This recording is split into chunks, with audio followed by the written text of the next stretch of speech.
I got no desire to play the game of being better than anyone. I'm just me. I run my own race. Enough is enough. No genocide in Yoruba land. If you attack, attack back. Yemi Osinbajo deceived the Christians and the Yorubas to install Muhammad Buhari, and after the demise of Buhari, true or false, but rumored, the elders in the north colluded together with the help of greedy Yorubas and Igbos, promising them power and token amount and install foreigners to rule our beloved country, Nigeria, under supervision of Abakari. I cannot blame the international community that kept mute because it was our wish. Yorubas, do you remember how Gowon deceived Awolowo? Babangida and Buhari worked against MKO Abiola deceitfully to make sure power remained in the north.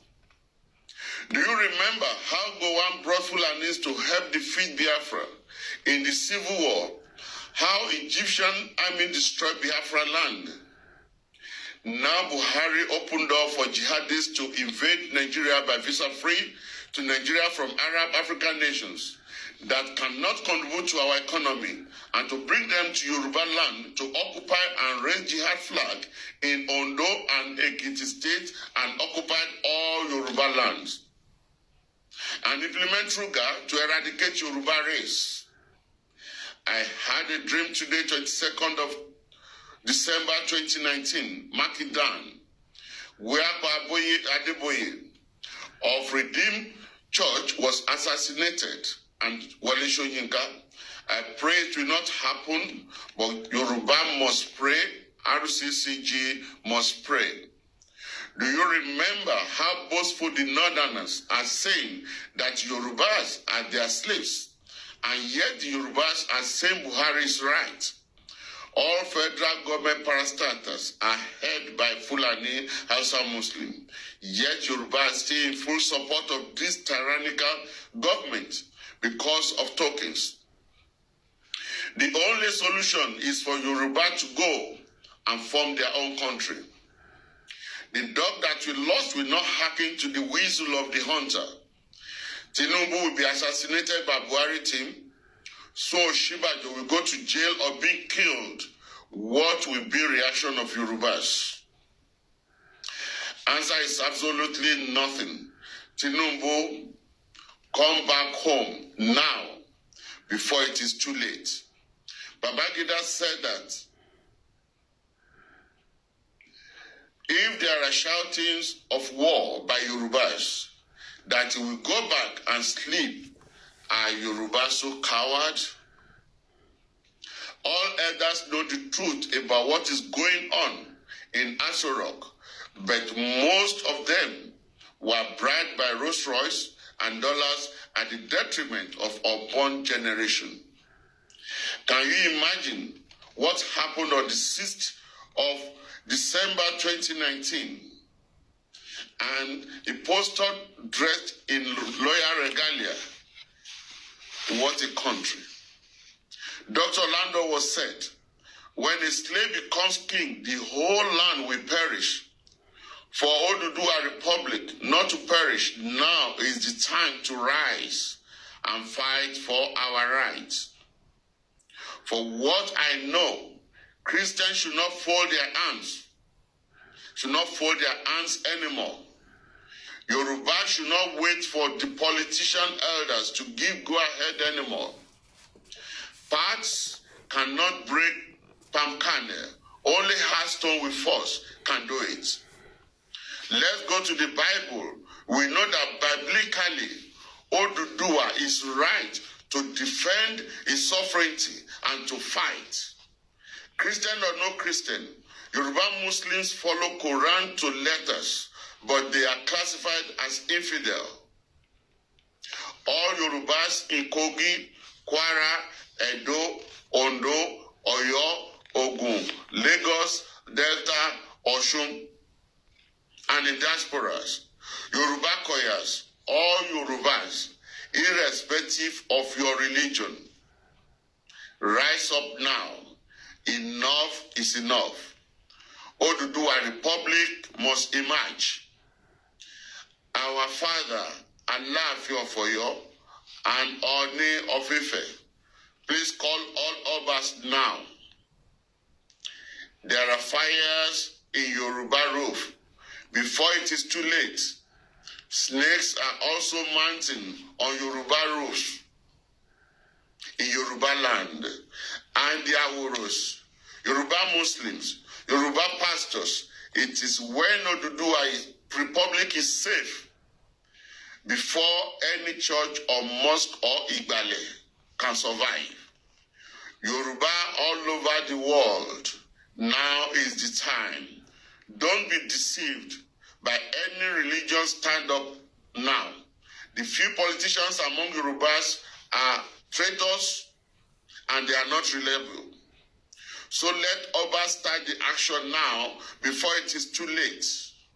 All the youths remain calm, but form yourself into groups, formidable groups, and listen to the YOROBA'S.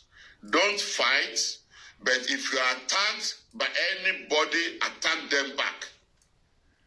Let's see what the words of God says. When you open to the book of Nehemiah chapter 4 verse 14, says, "And I looked and I rose and said to the nobles and to the officials and to the rest of the people, do not be afraid of them. Remember the Lord, who is great and awesome, and fight for your brothers, your sons, your daughters, your wives, and your homes."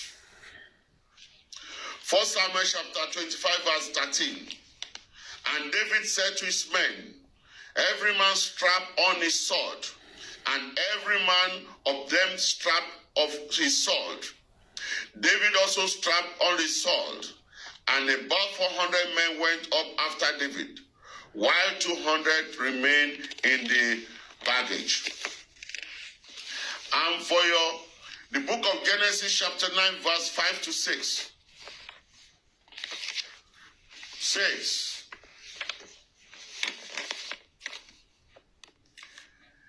"And for your livelihood, I will require a reckoning. From every beast I will require it, and from man, from his fellow man, I will require a reckoning for the life of man. Whoever sheds the blood of man, by man shall his blood be shed. For God made man in his own image." The book of Matthew chapter 10 verse 34. "No peace but a sword. Do not think that I have come to bring peace to the earth. I have not come to bring peace but sword." That was the statement of Jesus Christ. Titus chapter 3 verse 10. "As of a person who stirs up division, after warning him once and then twice, having nothing more to do with him." The book of Psalms says, chapter 144, "My rock and my fortress, blessed be the Lord my rock, who trains my hand for war and my fingers for battle." Ephesians chapter 6 verse 13, "Therefore take up the whole armor of God, that you may be able to withstand in the evil day, and having done all, stand firm."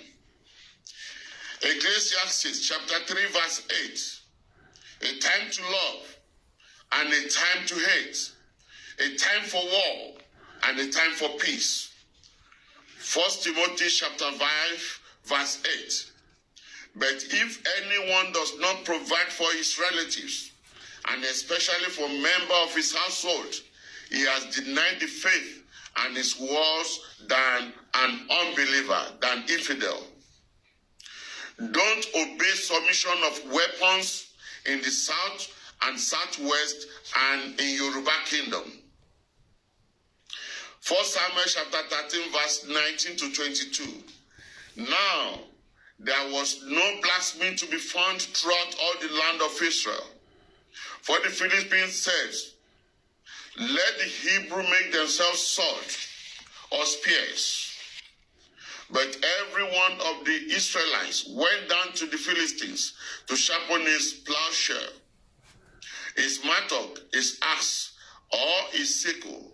And the charge was 2 thirds of shekel for the plows and for the mattocks, and 1 third of a shekel for sharpening the axes and for setting the goads.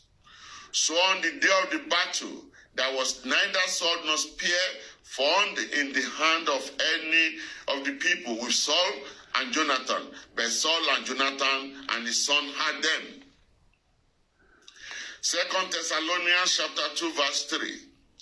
Let no one deceive you in any way, for that day will not come unless the rebellion comes first and the man of lawlessness is revealed, the son of destruction.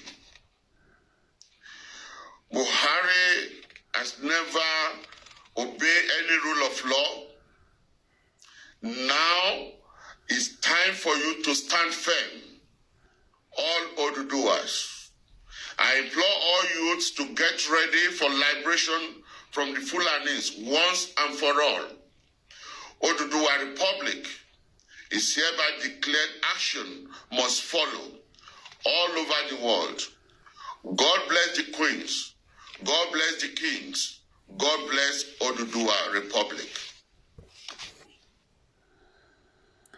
Those who have here, let them hear what the Spirit said to the church.